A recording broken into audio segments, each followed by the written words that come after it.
పేరుకు పెద్ద ఆసుపత్రి, రోగం వచ్చి లోపలికి అడుగు పెడితే సమస్యలు స్వాగతం పలుకుతున్నాయని సిపిఎం నేత ఎస్ వీరయ్య అసహనం వ్యక్తం చేశారు. పెద్దపల్లి జిల్లా గోదావరికని ప్రభుత్వ ఆసుపత్రిని పార్టీ శ్రేణులతో కలిసి ఆయన సందర్శించారు. అనారోగ్యంతో వచ్చే రోగులు ఆసుపత్రి పరిసరాలతో దీర్ఘకాలిక వ్యాధుల బారిన పడాల్సిన పరిస్థితి నెలకొందన్నారు. రోజు 1500 మందికి పైగా ఓపీ ఉండే ఆసుపత్రిలో సరిపడ వైద్యులు లేరని, నర్సింగ్ స్టాఫ్ కి కనీసం డ్రెస్సింగ్ రూమ్ లేదని ఆయన ఆవేదన వ్యక్తం చేశారు. ఇప్పటికైనా పాలకులు, ఉన్నతాధికారులు ఆసుపత్రి పరిసరాలను సందర్శించి మెరుగైన సేవలు అందించాలని, లేని పక్షంలో ఆసుపత్రి ముందు ఆందోళనలు చేపడతామని వీరయ్య హెచ్చరించారు.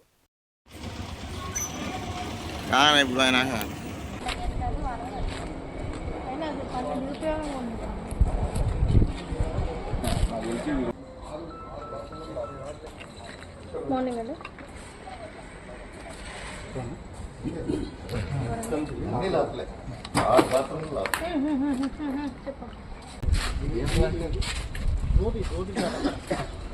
ఇది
రామగుండం లాంటి మహానగరంలో, ఒక పారిశ్రామిక కేంద్రంలో 3 జిల్లాల పేషెంట్లు వచ్చేటువంటి హాస్పిటలు పైన పటారం లోన లొటారంలాగా కనపడుతున్నది.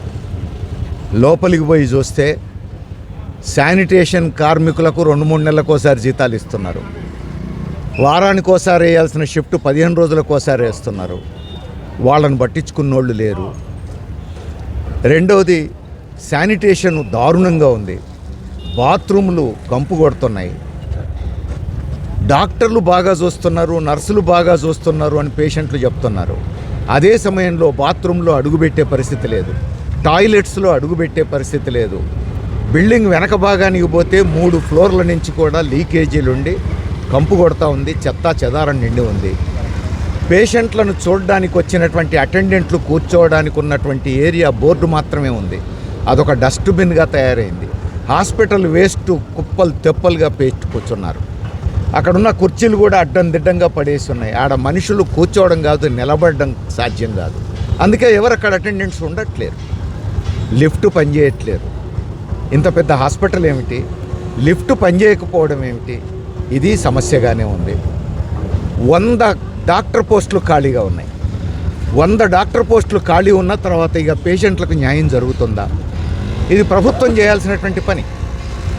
ఇంత పెద్ద హాస్పిటల్లో 1500 మంది ప్రతిరోజు అవుట్ పేషెంట్లు వస్తున్నారు. మరి 13 మంది ఉన్నతాధికారులు ఉండాల్సిన చోట